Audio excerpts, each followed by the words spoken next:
brought to you by V-Guard.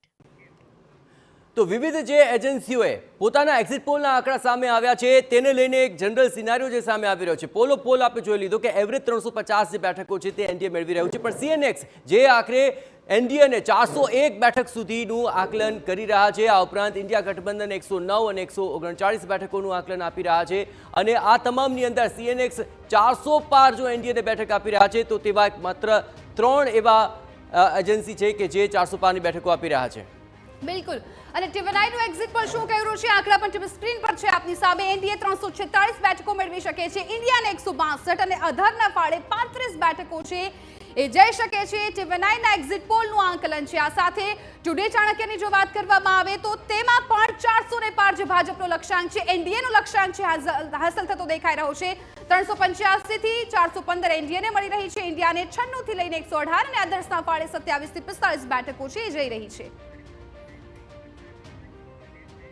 તો today ચાણક્યની જો વાત કરવામાં આવે તો એનડીએ ગઠબંધનને 415 જેટલી બેઠકો મળે તે પ્રકારનું એક આકલન સામે આવી રહ્યું છે। આપણે જણાવીએ કે એક્સિસમાં ઇન્ડિયા, સીએનએક્સ અને ચાણક્ય આ 3 એવા આંકડાઓ છે કે જ્યાં 400 પાર બેઠકો એનડીએને મળી રહી છે તેવા આંકડાઓ આવી રહ્યા છે, જ્યારે ઇન્ડિયા ગઠબંધન તેને એક્સિસમાં ઇન્ડિયા અનુસાર 131 થી 166 બેઠક સુધીનું આકલન સામે આવ્યું છે।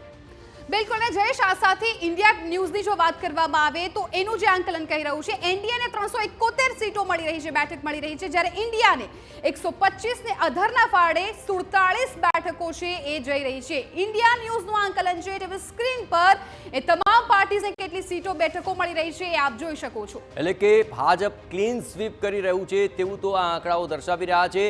એબીપી વોટરનો જે આંકલન છે તે આપની સમક્ષ 353 થી 383 જેટલી બેઠક એનડીએ ગઠબંધનને મળી રહી છે। ઇન્ડિયા ગઠબંધન 152 થી 182 બેઠકોનું આકલન સામે આવી રહ્યું છે અને ન ફાળે 4 થી 12 બેઠકોનું આકલન સામે આવી રહ્યું છે, એટલે કે ક્લીન સ્વીપ અહીં પણ દેખાઈ રહ્યું છે। બિલકુલ ને જો મેટ્રિક્સ એજન્સીની વાત કરવામાં આવે તો મેટ્રિક્સે જે આંકડા બતાવ્યા છે એ પ્રમાણે એનડીએનો લક્ષ્યાંક છે હાંસલ નથી થઈ રહ્યો। એનડીએને 353 થી 368 ની વચ્ચે બેઠકો મળી શકે છે, ઇન્ડિયાને 118 થી 133 ની વચ્ચે, અધર્સની જો વાત કરવામાં આવે તો 43 થી લઈને 48 બેઠકો, એટલે અધર્સનો જે આંકડો છે અહીંયા મોટા પ્રમાણમાં દેખાઈ રહ્યો છે।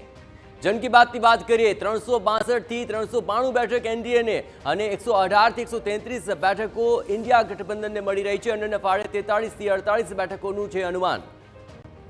બિલકુલ અને જન કી બાતના આંકડા છે ટીવી સ્ક્રીન પર આપે જોયા છે કે જે આંકડા સહયોગી જયેશે બતાવ્યા છે। હવે ન્યૂઝ નેશનની જો વાત કરવામાં આવે તો એનડીએને 360 જેટલી બેઠકો ફાળે જઈ રહી છે, ઇન્ડિયાને 161 બેઠકો મળી રહી છે, જ્યારે અધર્સના ફાળે થોડો ઘટાડો જોવા મળ્યો છે। અન્ય એજન્સીના કમ્પેરિઝનમાં 22 જેટલી બેઠકો છે એ અધર્સને જઈ શકે છે, એટલે અહીંયા પણ એનડીએનો જે લક્ષ્યાંક હાંસલ નથી થઈ રહ્યો।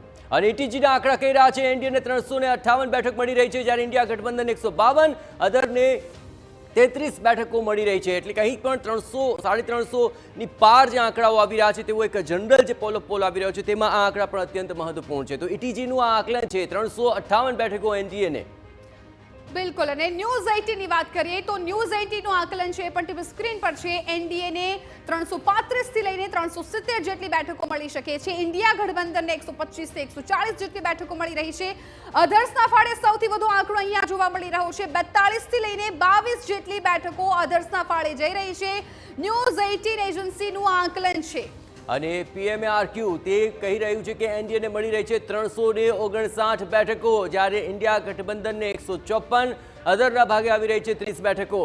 ઓવરઓલ જો જોવા જઈએ તો 350 થી પાર તમામ બેઠકો આ તમામ આકલનની અંદર સામે આવી રહ્યા છે।